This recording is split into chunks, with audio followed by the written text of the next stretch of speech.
Welcome to Soul and Synergy Radio.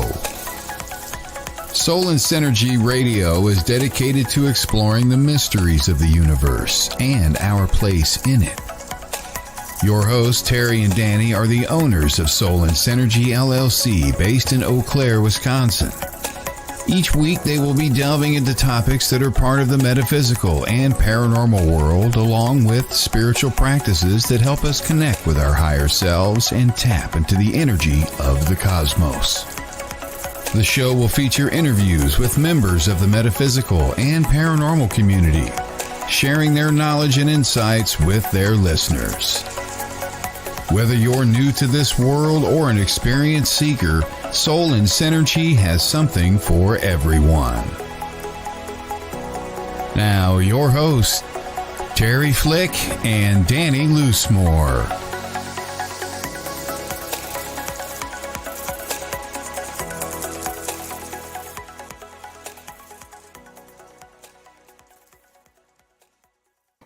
Good morning, everyone. Happy Friday. Good morning, guys. Little different show today. Yeah, welcome to Soul and Synergy Radio here in WLTK-DB. As Terry said, it's going to be a little bit of a different show today. That's why it's kind of titled Non Sequitur. It's a kind of whatever happens to come up today, and we do have some topics here, but overall, we're just kind of riffing today. Yeah, it's we're only going to be here an hour instead of the two. And it's just me and Danny today, so you get us. We're going to go over some, what do we call these? Ascension symptoms? Spiritual awakening. Spiritual awakening stuff, yeah. But before we do that, what are we doing? Where are we going? What's going on? Yay. You have the board in front of you. Oh, so next show, June 10th in Duluth. And after that, I am really froggy this morning, so I'm not sure what's going on here yet. After that, we're going to be we got the Newborn Renaissance going on around here in Chippewa Falls. I think it's Lake Hallie, but if that's something that interests people, I'll be out there the last 2 weekends of June, off and on, just kind of hanging out with some friends and helping Sherry do some stuff out there. July 23rd is July 15th of 23 is the Best Western here in Eau Claire. And then we're in Wausau, Wisconsin on the 29th, and that takes us through July. So yeah, that's our battle board.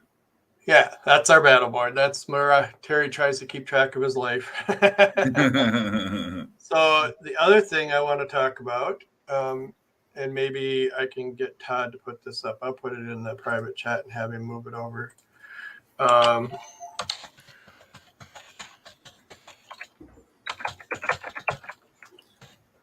Our store is live. So our retail store is now online, if anybody's interested in checking that out. And Todd, if you could move that link over, that would be great for us. But so things are being added as we speak. Yep. There's some pictures are still missing, and Craig is working really hard to get everything up and running. But it's soulandsynergyretail.com. That is the online store with all the stuff we have here. And we're able to, if you order it, we can, ship it and all of that. And it's something new and exciting for us to kind of go through. And we'll be doing our classes through that link and other things as well. So it's going to be a one-stop shop for all online stuff to be purchased or managed in some way. A little easier to deal with. Yeah. Then people from all over can see what we have at the store and stuff as well. So yeah, soulandsynergyretail.com. But if you're in the area, please still come to the store. We like seeing you. Yeah, we absolutely do like seeing you. Yeah, like that connection. Definitely, and it's something that we appreciate very much. We have Melanie, Rebecca, Shell, Mary Spindler, Jackie in the audience today. So thank you everybody for joining us today.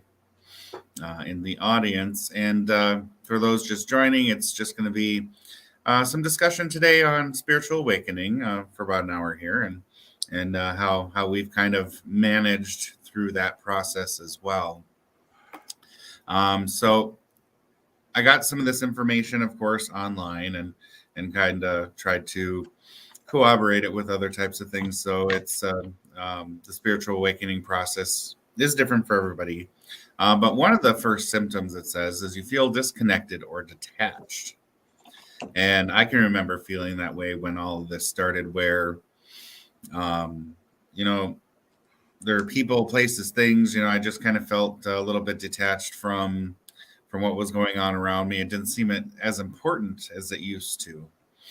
And we kind of went through that a little bit with some of our social stuff as Terry and I kind of moved forward together on this kind of a thing, where we kind of detached from needing to, I don't know, do some of the things that we used to do. It just lost its flavor.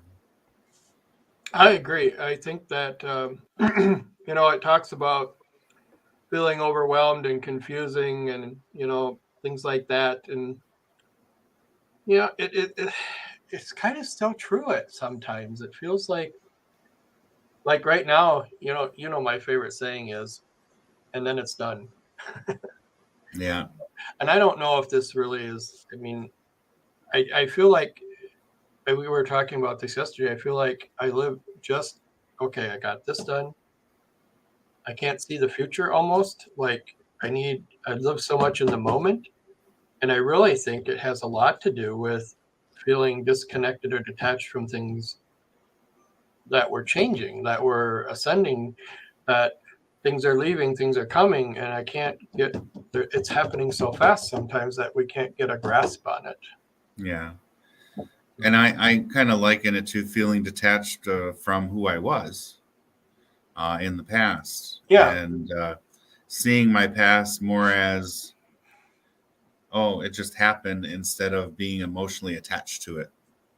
So it's just kind of being mindful and living in the moment and thinking of what we want tomorrow, and letting it happen, and all of that. But definitely some disconnection from the person I used to be to this person now that, I don't know, doesn't worry as much as he used to. Yeah. Yeah. Well, and I think we've gotten to a point where it's more of, we allow it. We just put it out there, and, it's not something I can control anyway. So I just let it be. So let it go. And Melanie says that this topic is so timely. And she says that what she's finding now is that it's triggering her abandonment anxiety. And I totally get that. When you're going through this and it's starting to, I don't want to use the word isolate, but kind of weeding out the people that no longer serve your highest good. And it can kind of feel like abandonment in some way, but it's just a change. And you finding out that the things you coveted for so long really weren't so important after all. Well, and as we grow, as things change, our vibrations change. So, yeah. Vibrations attract like vibrations. So if, we talk about this in different sessions and groups and stuff, but, when people fall out of your life, there's reasons for that. And part of it is you don't resonate anymore. Right. The more you ascend, the more you heal, the more you do what you do, it's freeing, and it's, yes, as Patty says, can be freeing. And hey, Patty. So it's hard, but it's good. Mm-hmm. If that makes sense. Yeah. And Patty is a little under the weather today, so she is gonna just hang out in the wings, and it looks like she's gonna watch the show today. So thank you for doing that. Melanie, I feel like you're just reframing things. Really, it's kind of like almost changing your standards too as to what you're going to attach to now and in the future, where you value yourself more and you don't take any crap from anyone anymore. Right. Well, and it's, for Melanie, because she does what she does, it's more like repainting her life or redesigning her life. And, it's things like that. So it's really kind of cool that. Whitewashing the canvas and painting something different. Yeah. Yeah. For real. For real. Yeah. Yeah. And then the second one here is you're reevaluating your beliefs. Oh, I totally went through that. It was just such an odd thing. I was not raised in any type of religious atmosphere. The religion part of things came up maybe starting when I was 14 or 15 when my parents divorced, and one of my parents found someone who was a little bit more religious and stuff like that, but it never was a part of my upbringing. You believe in God and all of that. But as I was going through this process, I found myself really being challenged by kind of religious things that I didn't even know I was attached to. And it was just like, wow, I never did like catechism or anything like that. But still some of that religion stuff popped in, and it was just like, where did I ever hear that from? And why is this bothering me so much?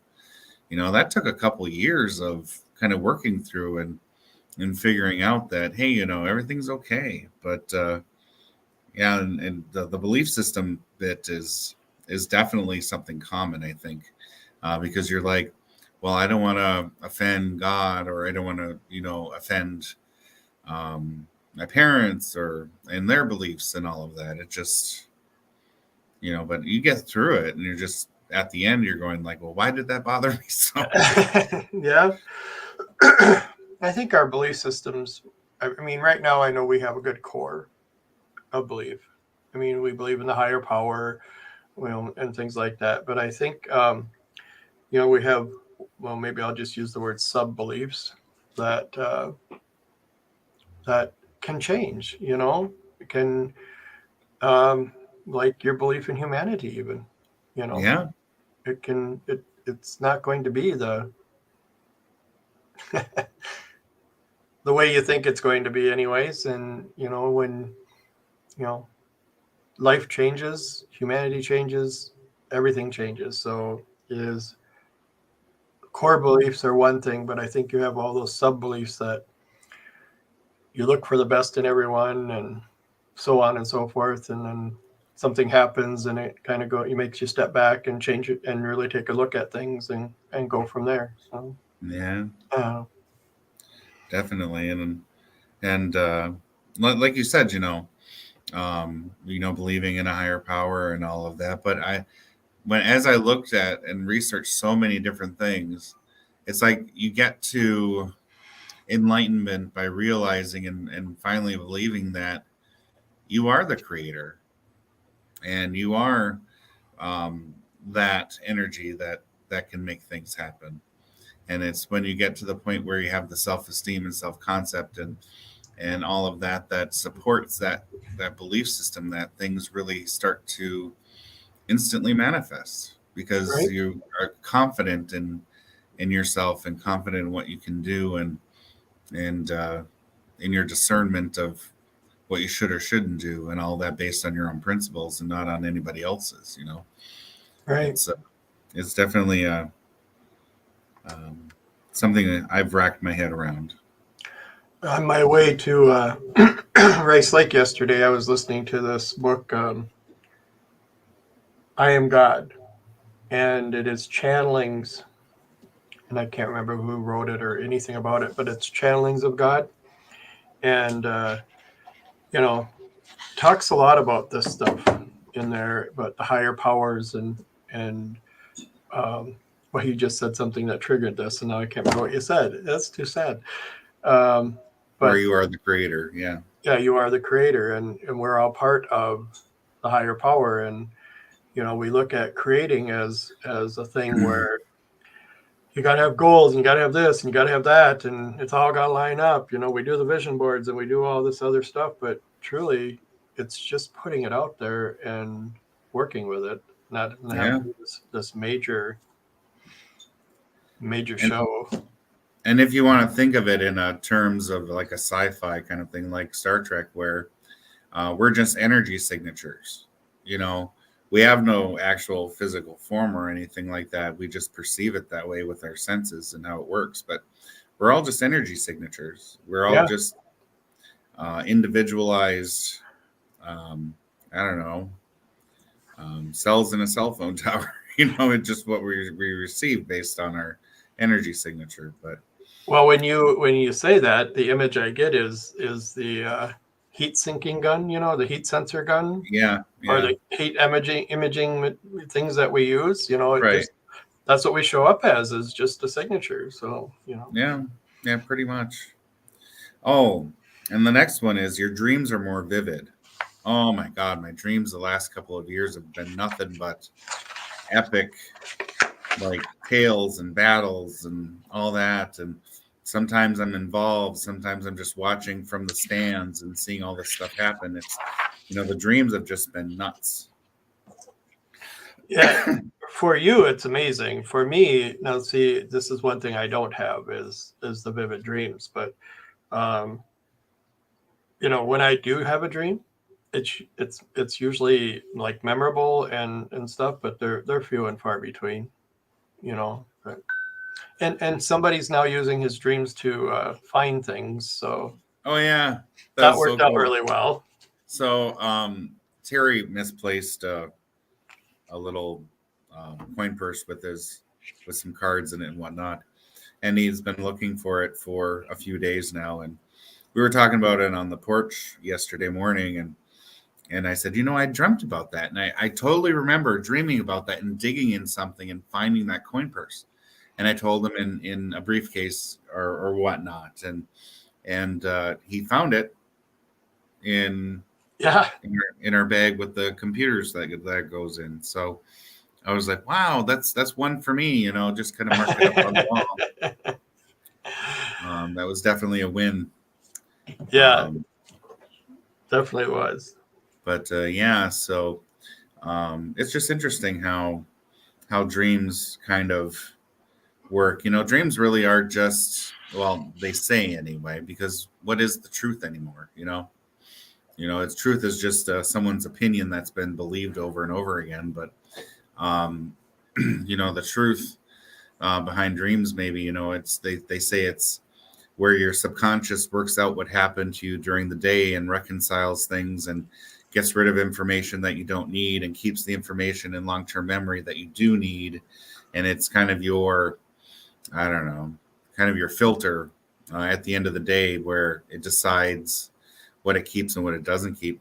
But who knows, subconscious can be something completely different than what we've been taught and all of that. I mean, I've had plenty of classes and stuff for my degrees that kind of go over the subconscious stuff. And again, that's just what someone believed at one time that they decided to teach everyone. So everyone believed it. So who knows?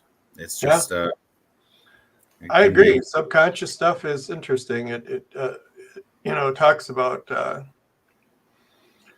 when we do hypnosis, we work with the subconscious or the higher mind, or the subconscious. Mm-hmm. And, it's programmable. It works on how it's trained, So when we're doing hypnosis, we're retraining it and, that kind of stuff. But I like the next one. Experiencing synchronicities and deja vu. Oh yeah. Synchronicities are all the time for me. And for the first couple of years, it was just like, oh my God, that's for me. Oh my God, that's for me. And now when I see it, I'm just like, oh yeah, I see you guys. Thank you. Yeah. I'm going to go along my way. And for me, it's the first three numbers of a telephone number, the last four digits of a telephone number on license plates and all over. It's just something that's always been very much present in my life. And it's just like, I normally, as I'm driving down the road, don't necessarily look at those things, but something tells me to look at it. Of course, I obey, and I look. I'm like, oh, there's 6960, and oh, there's 966 or 353, and just all the phone numbers I've ever had in my lifetime, and it's just really interesting how that works. And of course, the 222s and the 333s and all that. But I did have a glitch in the matrix yesterday. I was going to get some Chinese food for us for dinner, and a car that I was looking at previously pulled up in front of me, and it had the number 6906, and the car right next to it had 06669. It was the reverse, and it was just like, oh, okay. How and how could that really happen? But I just instead of getting all mystified by it, I just said, oh, glitch in the matrix, and went about my day. Right. Because if you think about it too hard, you go down a rabbit hole, and it's never fun going down that rabbit hole. But yeah, more synchronicities and deja vu for sure. Oh yeah. For me, deja vu, it just kind of hits, and I'm kind of stunned for a second, and then I see what's about to happen, and then it happens. And it's like I've done this before. Or is it really I've done this before, or I just had a premonition that was going to happen? It's well, from what I've read and what I've experienced, they say deja vu is something that you feel so familiar with because you've lived it in another dimension. Yeah, something. So, but deja vu is like prominent for me. That's the one where you're really like, oh, I know you. I know your energy. We've met before, but we haven't met before. Yeah, I do get that with people in this timeline. So instant connections with people. You're like, oh yeah, I dig you. Yeah. And being repulsed by others.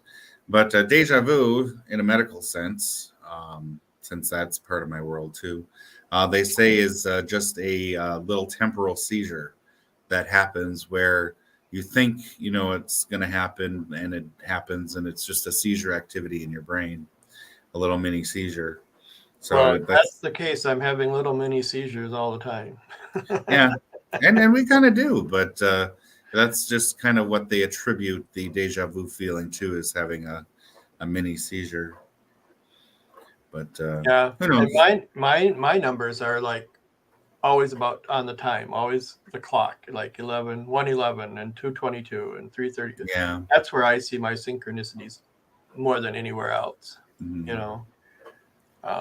The one is really familiar is 286, which is the area code of the area code. Yeah, area code of the town I grew up in, down in Augusta, is 286. So I see that one a lot. So yeah, definitely. I have one number that follows me ever since I graduated from college, and it's been with me ever since. And it shows up right when when I would think it would show up in that type of a moment. It's just like, yeah, thanks. I feel supported now. But it's interesting how that works. yeah. Number 5 is your relationships begin to shift. And we kind of talked about that, and how your friend groups and the people you're with just kind of shift and move in and move out, and you kind of find your tribe along the way, and then things shift again, and your tribe shifts, and you find a new tribe, and it's just this constant ebb and flow of people moving in and out of your life, that as your vibration changes, either way, if you kind of go more negative or more positive, those types of people will join your world. But as you're kind of moving in formation, your friend groups will change. And then I've found that the people who need your help will come to you when you're vibrating at that frequency. People who need something that you know about. I mean, that's what happens in my readings. I've pretty much given up being mystified by it. It's just like, oh, this person's sitting in front of me. That means that something in my life experience will help them. So it's just like, something you just accept. And where in the beginning I was just like, oh my God, I can't believe that happened. This person was just like me. And now it's just like, okay, yep, we have something to talk about here. I see where the information I have will now help you. Yeah. Yeah, so the definite shifts in relationships, and Terry and I went through that as well. And when we got together, our friend groups shifted tremendously as we started moving down different paths. Yeah, and still have, even as we ascend or whatever, as we grow and things change in our lives, people just still drop off and more people join in, so it's just interesting. Just how it works. And and for me especially, I think it's just very important that this is something that should just be accepted, that when people ebb and flow in and out, there doesn't have to be any kind of how do I want to say it, Mourning. any type of drama or anything like that. Just like, it's time to go. Let's just move on. And kind of go in that type of a route, because any of that kind of stuff is unnecessary. It's just like, if it's time to ebb and flow one way or the other, I support you, and have fun, and maybe we'll reconnect again some other day. Right. Yeah, I agree. But 6 is you feel spirituality becoming an important part of your life. And in the article, it says that it'll be hard to ignore the call from your spiritual side as you go through this process. And spirituality, I think as you're going through the awakening process, it's more so, allowing yourself to accept that spirituality exists in some way, shape, or form, that you are part of something bigger than yourself. Recognizing that your spiritual self needs to be tended to just as much as your physical and mental self. Like a garden. Yeah, kind of like a garden. Yeah. Rebecca asks, do you feel like their middle place of self-between? Not sure what that means, sweetheart. Do you feel like the middle place of... Oh, maybe she's saying, do you feel like there's a middle place or somewhere in between? I think that might be more applicable. Yeah, if that's the intent, then yeah, there's kind of a middle place where people kind of come and go, but yeah, in some sense. I think that middle place feels more like you're still trying to accept to be able to let go. Yeah. So you hold it, you stand in the middle between the new and the old, because you still have such a connection, or you want to be part of that old. And I mean, some of the old will stay even though you resonated, but it's, or like you raised. But yeah, I really think that holding that middle ground isn't beneficial for you. Yeah. Right. But the spirituality piece, yeah. But some people, and I was a victim of myself in this sense, when you find your spiritual self, it's like, oh, now this is my whole life. This whole spiritual thing is now my whole life. And it's recognizing that, yeah, when you find something new, it's like, oh my God, this is my world now. But I don't think that's necessarily the intention. The intention is to recognize that it's there and to honor it in some way, but that doesn't become your whole essence. You're still able to be your authentic self, and whether that's a comedian or the serious guy or something like that.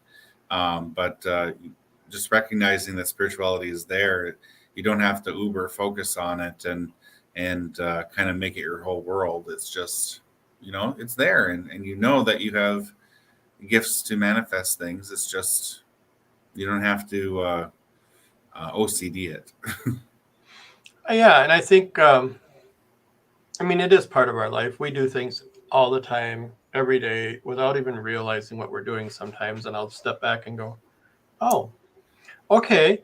So I just did that. And it was definitely very spiritual, but it wasn't even something I consciously attempted to do, so to speak. It's just so much part of me that, you know, you know, well, sitting, having coffee with somebody and you just connect in and you just feel it. And, it's like, oh, wait a minute. I don't need to be doing that right now. This is just supposed to be nice coffee and whatever the case may be. But I kind of do that stuff a lot. Just not even realizing what I'm doing. Yeah. Melanie says we'd all end up homeless on the street if we didn't find a balance with our muggle life. Yeah, that is true. For sure. Is true. We still have to be humans and Yes.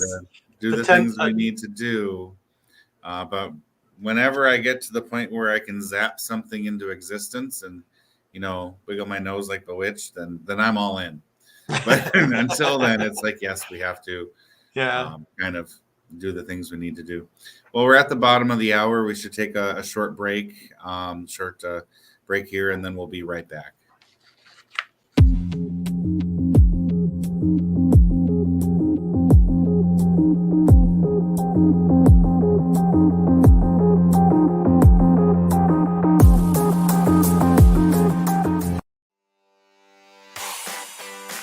Paranormal Party. Based in Wisconsin is a small paranormal investigation team that believes in the stigma of those who believe in the afterlife. Paranormal Party strives to bring positive energy into all their investigations. They have investigated several locations, including haunted homes, jails, asylums, schools, and more. Every team has a tale, so let Jamie Lynn, Joe, and Kasaya share not only their experiences, but also their stories. Paranormal Party. Contact them today. Just search Paranormal Party WI online.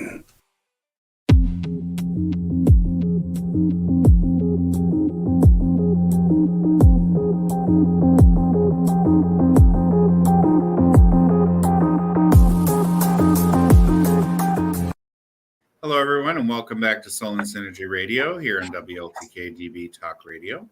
We're talking about spiritual awakenings and some of the processes that are common amongst everybody as they're going through it. So if someone is experiencing a lot of weirdness in their life, that they know that a lot of people are going through the same things. And the next step on the list is just you're more intuitive. Oh, for real? Yeah, I think that kind of speaks for itself. And being able to read the room as soon as you walk in and know someone's intentions or kind of sense, maybe I need to look both ways at the stoplight and then realize someone blew the red light. Kind of thing. It's just part of the deal here. And they say, it's opening your third eye and in your senses and whatever the term is. But technically speaking, it's just you're more intuitive. Yep, I agree. It is. When your energy, when you heighten and you become more sensitive, you become more intuitive. So, you're reading the energy around you to know exactly what's going on. Mm-hmm. Yeah, no, that's definitely for sure. But I do recall a moment where I was testing my intuitive abilities because one of my superpowers from having a brain tumor is that it messes with my perception of vision. And for a long time, it turned the room blue or different colors and stuff like that because it's located on the part of my brain that is responsible for sight. But anyway, so I was looking up at the wall, things are kind of going all psychedelic and whatnot. And then I asked it, show me the lotto numbers. And it big flashed like a lightning bolt on the wall and everything disappeared. Just like, damn it, can't I know the lotto numbers? It was like it was saying, no, we can't do that. Right. I was just so disappointed. But it's just like, and even today, if I kind of relax my vision a little bit and let the tumor do whatever it does, the walls still light up a little bit here and there. But thankfully, that has gone away after a while. Yeah. But what about remember when you see things on the TV screen when the TV's off?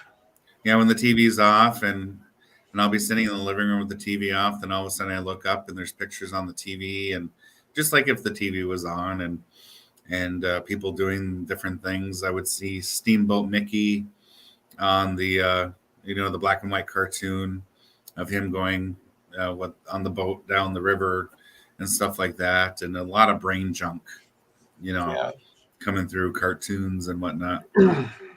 But that to me is nothing metaphysical. It's it's part of my tumor. Yeah. But anyway, it was still entertaining either way. Right. But the next is I guess we just talked about this. Hey, my intuition was up.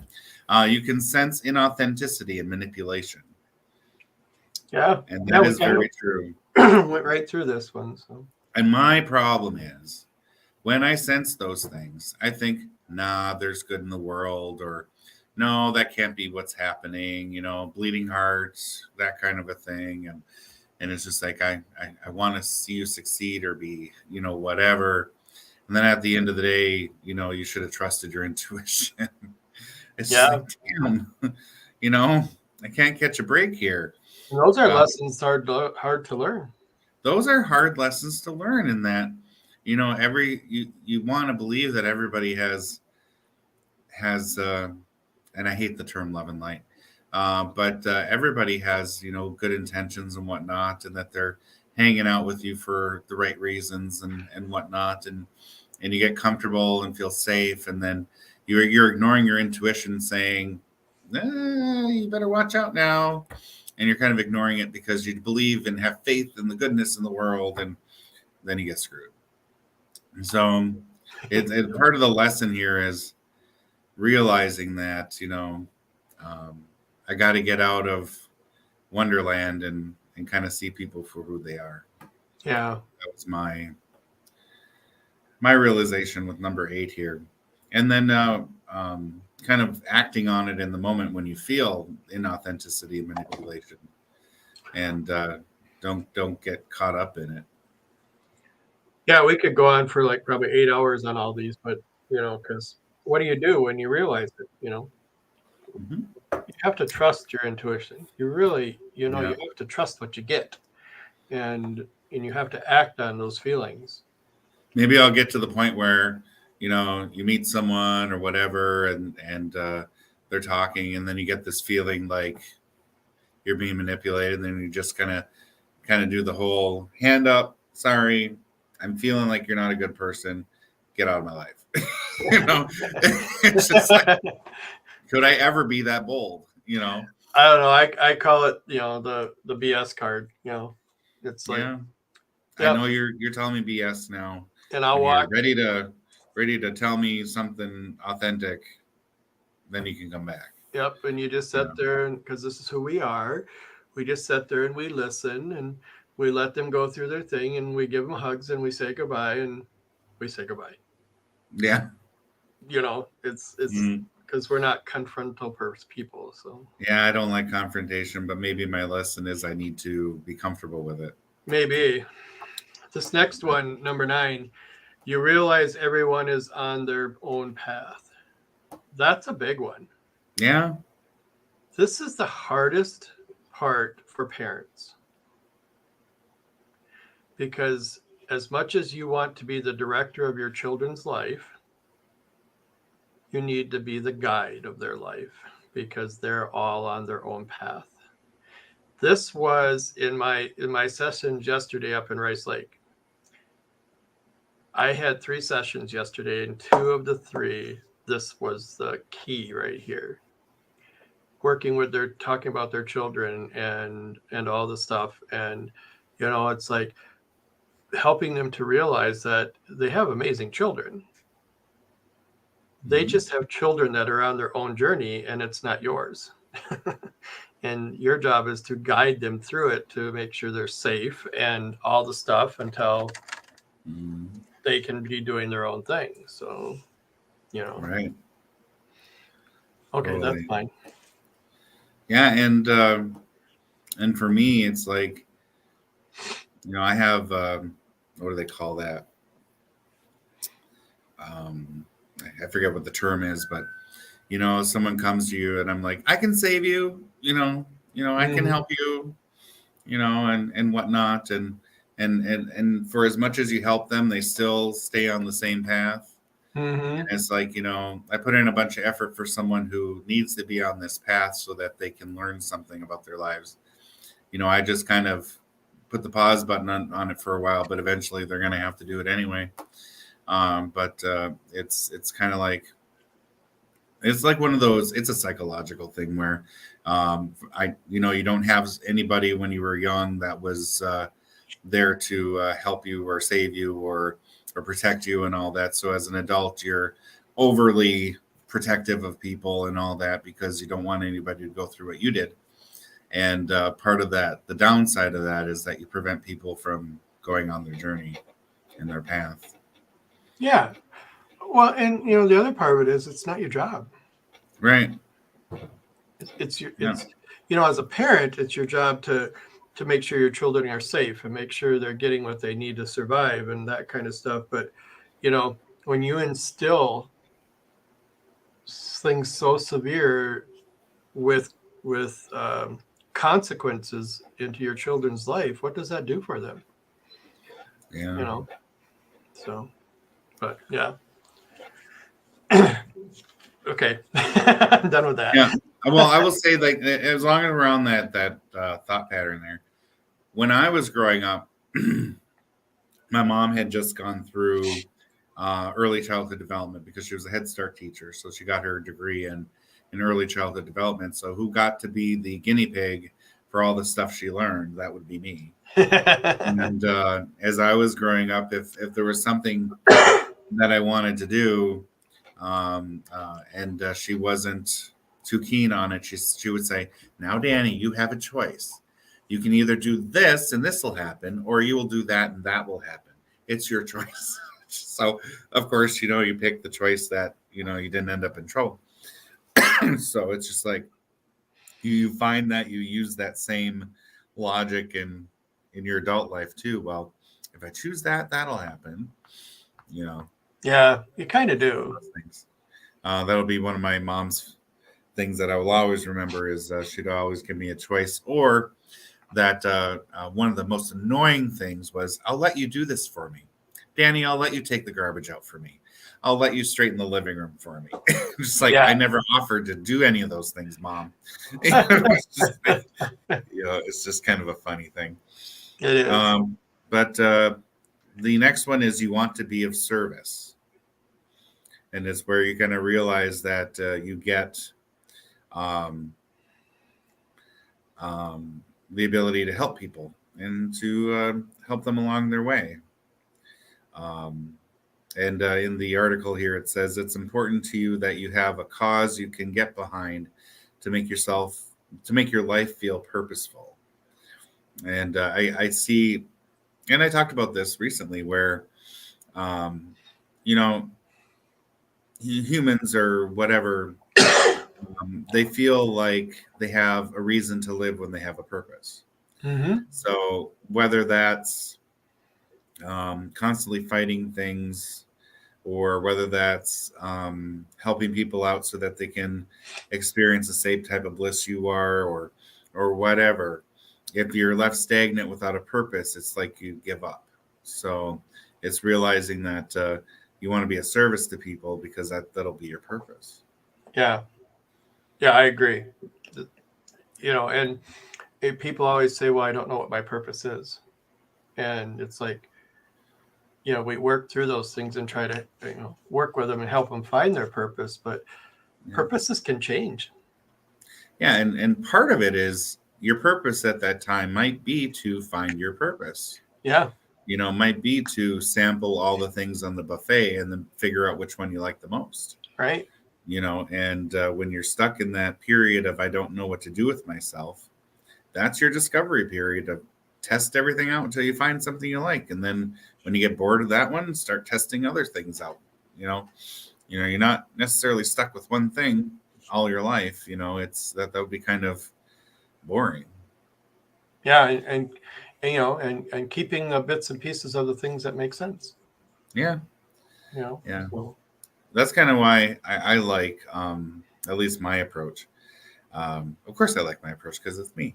But where I see myself as, I don't know if you call it spiritual or whatnot. I call it just being an energy worker. But I like being a tourist of all the various other things that are out there. So, I like, for example, the energy behind Ganesh because of knowledge and wisdom. So I kind of grabbed onto that and took that there.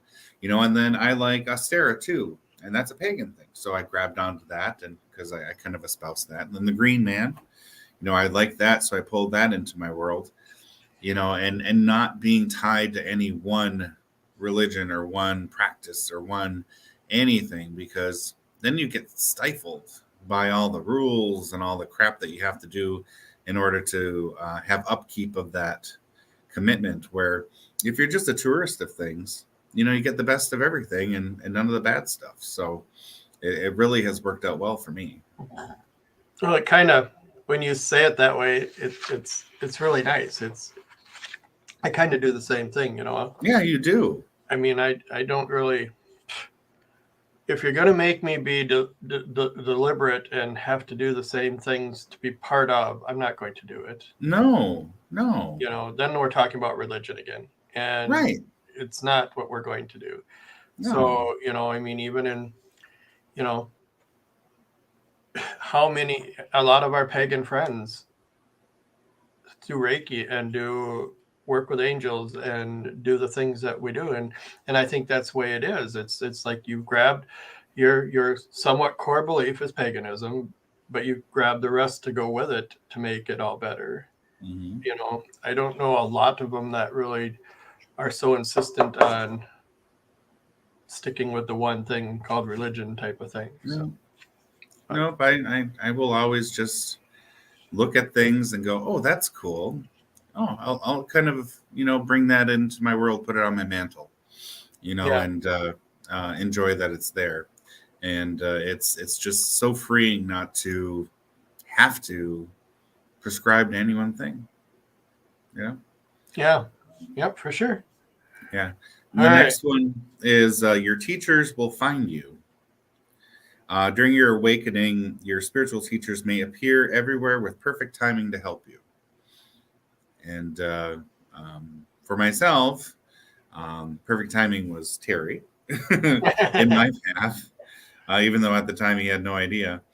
But these things just tend to find you. And it's like when you are introduced to someone and you have that instant chemistry or connection, like, I think we're supposed to learn something from each other, and I get that. I won't say all the time, but when I do, it's like, yeah, there's something you need to teach me. Yeah. Or I have something I need to teach you. I like the way this reads out. It says, your spiritual teachers may appear everywhere with perfect timing to help you. Those don't have to be literal teachers, or these don't, but they might be a kind stranger in the store, a new friend you meet by a chance, or a literal spiritual or religious figure. How true is that? Totally true. We've had that instance happen a lot, where even you're in a down mood and you just get into somebody else's energy. That's a teaching moment for people. Mm-hmm. Like, that felt okay. I get it now. So, mm-hmm. Yeah. I've even had it where, like, I'm in line at the grocery store and some woman says, I have no idea why I need to tell you this.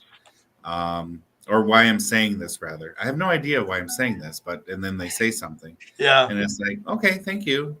Do you tell them you just channeled, or do you just kind of smile and go, well, thank you for saying that. This is. And I'm sorry. I know when I was going to my eye appointment a couple weeks ago, that had to be rescheduled. But anyway, as I'm walking into the mall, I hear he knows what his sign is. So I immediately go to astrological sign. I'm like, well, duh. So I get to Vision Works, and the lady says, we have to reschedule. But she said, I don't know why I'm saying this, but your hair is like a lion, and I'm just like, nice, universe, nice. And I'm just you let people know that you're a Leo. No, it's all wind blown. It wasn't anything special. But it was just like, oh, I hear you. I hear you. You're speaking through this person now. Yeah. But it's just kind of the way it works. Number 12 is you feel alone. Oh, can we hold on just a second?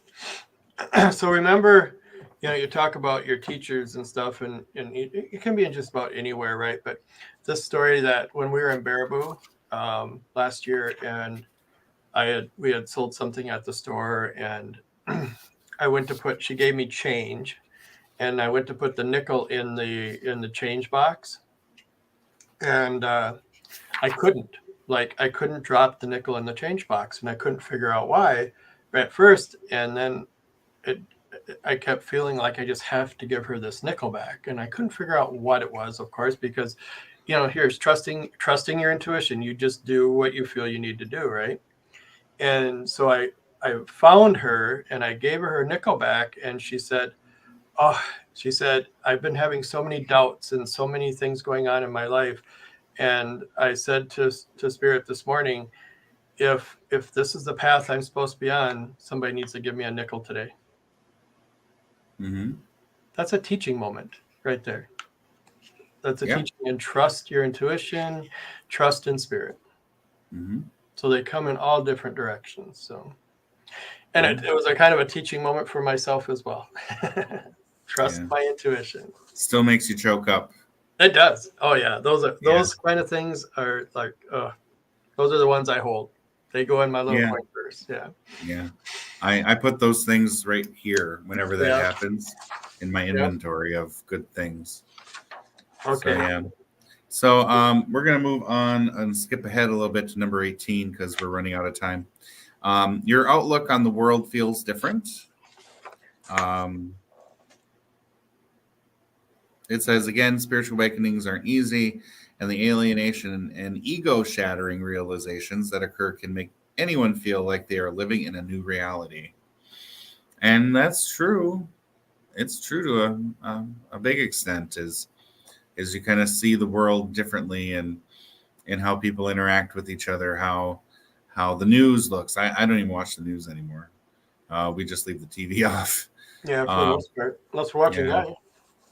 I'd rather watch cat videos than see the latest mass shooting. But it's just very disheartening to watch all that. And it's just like, I have a good bubble. I'm going to live here, and kind of make the best of it. Increased empathy, a lot of empathic kind of things going on, but this can almost be to someone's detriment.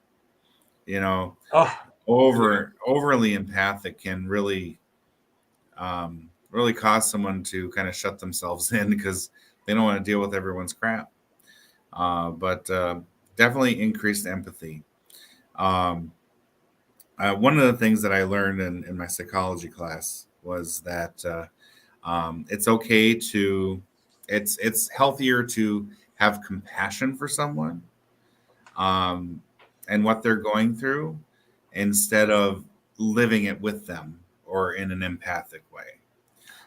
So it's having an objective view of what's happening to them to say, I'm compassionate. I feel, I know what it would feel like to kind of go through that, but not to get brought down into the depths of it as some empathic people can do. So I think And, compassion is better. you know, being an empath is a double-edged sword, because we need it on some levels to do what I do. You know, I need to be able to feel your feelings and be able to connect in and all those things. But here's what I find with working with, and especially women, you know, no judgment, no nothing. It's just the way it is. They want to do for everyone. Mm-hmm. They want to take care of everyone. They want to fix everyone. They want to do their thing with everyone. And, you know, it's not healthy. It's not healthy for them to do that. It affects them physically. It emotionally. It does, you know, weight gain, weight or weight loss. It can go in either way dramatically. It can keep you off balance. But the biggest thing is, you're so damn busy working on everybody else to keep everybody else happy and and making sure everybody else is doing what they need to do and they got what they need to get. You don't get yours, and you don't do your self-care, and you don't buy yourself roses or whatever the case may be. So, you know, just remembering, learning how to get rid of that stuff, or even just having boundaries, and you know, saying no once in a while is okay. Yeah. Yeah. And the last one here that we'll cover is you have newfound curiosity. Always stay curious. Be curious. You know, if you know, you know how to move energy, or you have that nailed down, that yes, you know you can do that. Try it out. You know, test it out. You know, follow your principles and all that in the use of it. You know, because you kind of create your own guidelines as to what's right and wrong for you. But you know, to kind of test it out and see what could possibly happen if you push energy that way. You know, so, and just keep having that curiosity. You know, learn and read and figure out um, all the different belief systems that are out there, and don't grab onto any of them, and just learn about them. You know, and don't ever self-identify to any one thing, or else, you know, you're going to be held to that Yeah, rule set. yeah, I get it. I like Casey. Did you read Casey's comment? No. So self-care, Danny, Terry, need 2 kids to pretend are yours. I will try. No, Interesting, right? no. I raised kids So, in my lifetime. so I think one of the big things out of all of this is that you're not alone. Oh no, you're not alone at all. Everybody goes through some version of these stages in this process, and I kind of liken it to the midlife crisis, where you figure out that there's more out there than just what everybody's been talking about. You know? Yeah, Yeah. for sure. There is. There's so much more, and there's so much that we'll never know, you know. But Yeah. And it's like, you know, there's only so much Real Housewives you can watch before it just becomes trite, and American Idols and stuff like that, when you realize there's something a little bit more important out there than me spending time filling my head with nonsense. mm-hmm. You know, Yeah. and being productive. So we are at the top of the hour and the end of our show. Again, watch for us in Duluth on June 10th, is it? Yep. Yeah, June 10th from 10 a.m. to 5 p.m. in Hermantown. Oh, yes. And I am actually going to do the gallery there.